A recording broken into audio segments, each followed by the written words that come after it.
Fast and Furious 9 siap menggilas film Hollywood lain yang tayang pada bulan Juni.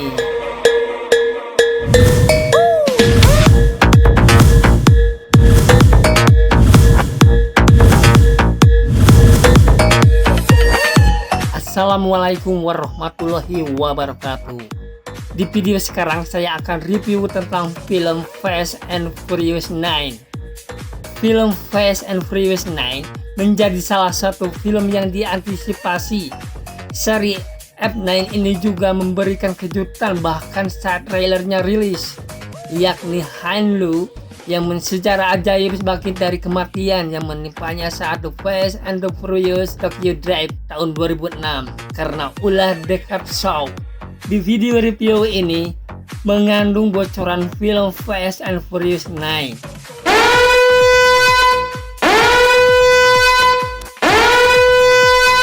Yang bisa saja mengganggu buat kalian yang belum menonton. Jadi, yang belum menonton, alangkah baiknya untuk men-skip video ini. Oke, kita lanjutkan. Sinopsis Fast and Furious 9 bercerita tentang Dom Toretto dan Letty yang sudah hidup tenang dan bahagia. Ketenangan mereka terusik saat Cypher kembali berulah. Dia berniat mencuri sebuah proyek berteknologi tinggi yang bisa membahayakan dunia. Parahnya, Cypher bersengkongkol dengan Jacob, adik Dom. Dom dan gengnya tak punya pilihan untuk menggagalkan niat jahat Jacob, yang nyatanya malah mengusik masa lalu Dom yang menyakitkan. Film yang akan tayang mulai 16 Juni 2021 ini berdurasi 145 menit atau 2 jam 25 menit dan menjadi film Fast and Furious terlama yang dirilis. Rekor ini sebelumnya dipegang oleh Furious 7 pada tahun 2015 dan Fast and Furious Prison, Hope and Show pada tahun 2019. Keduanya berdurasi masing-masing selama 137 menit atau 2 jam 17 menit. Lalu, seberapa seru film yang digadang-gadang akan laris di seluruh dunia ini? Simak sampai habis review film Fast and Furious 9.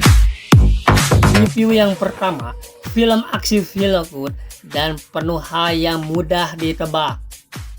Harus diakui, Fast Saga sejak awal menghadirkan tontonan aksi feel good yang enak ditonton tanpa mikir.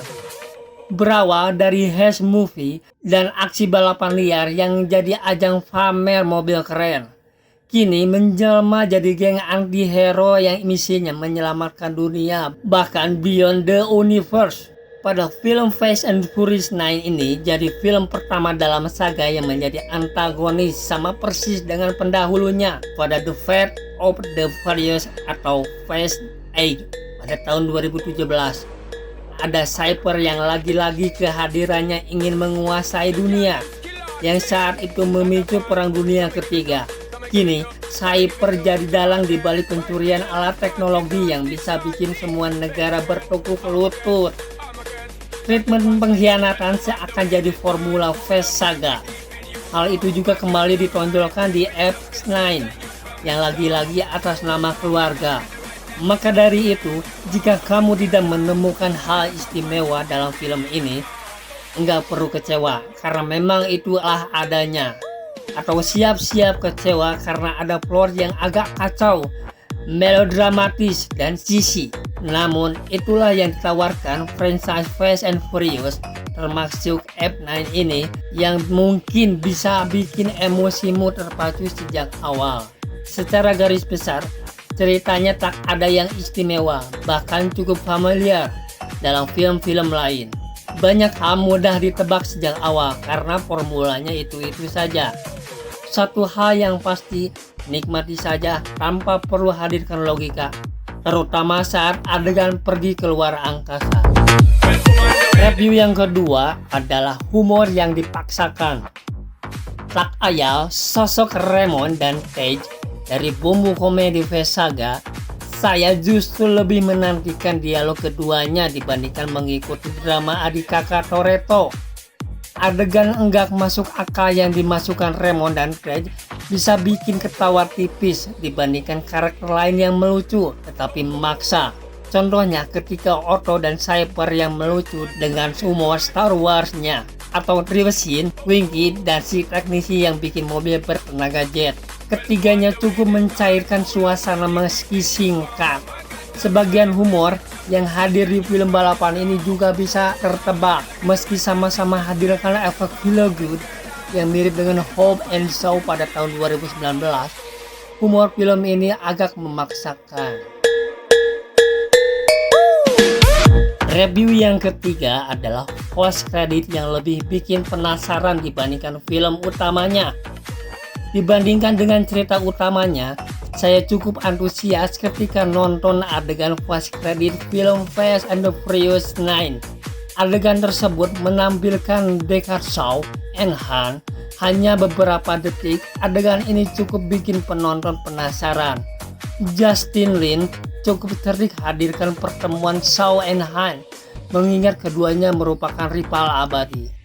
Entah apakah keduanya akan bertemu di Fast and Furious 10 jika dibuat, atau bertemu dalam spin-off seperti Shaw and Hobbs 2 tahun lalu. Jika spin-off, baik Han and Shaw akan jadi bintang utama, apalagi keduanya sama-sama populer. Spin-off berjudul Han and Shaw dirasa jadi pilihan terbaik dibandingkan Fast and Furious 10. Karena di film tersebut sudah jatahnya panggung Vin Diesel dan John Cena. Review yang keempat adalah trivia Fast and Furious 9. Mengingat F9 ini menjadi waralaba populer, tak heran banyak trivia menarik di baliknya.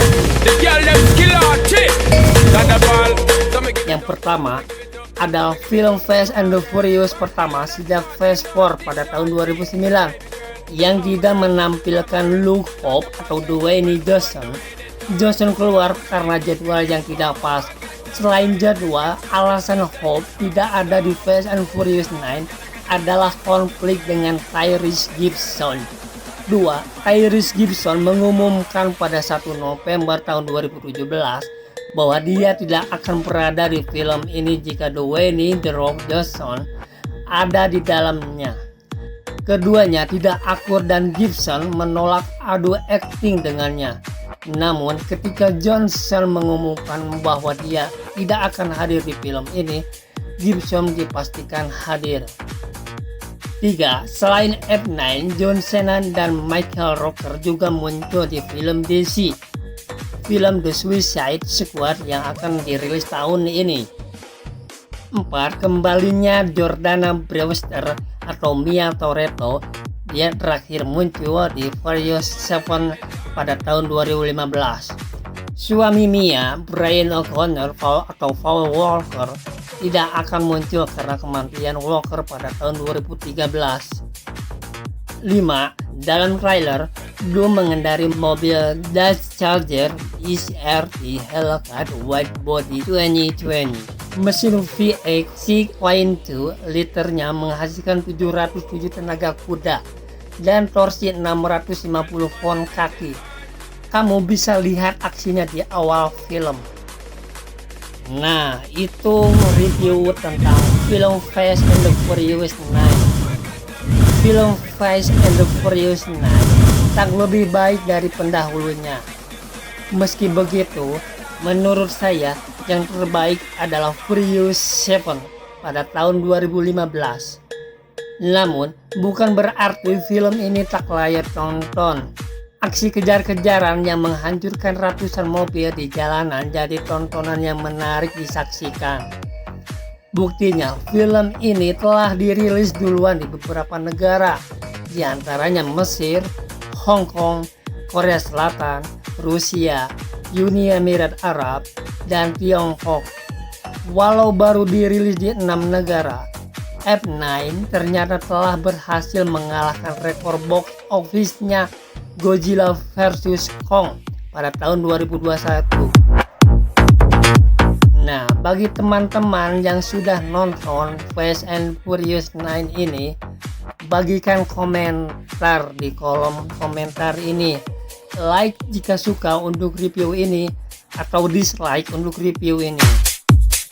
Oke, segitu saja dari saya review tentang film Fast and the Furious 9. Semoga apa yang saya sampaikan sesuai dengan yang kalian inginkan. Akhir kata, assalamualaikum warahmatullahi wabarakatuh.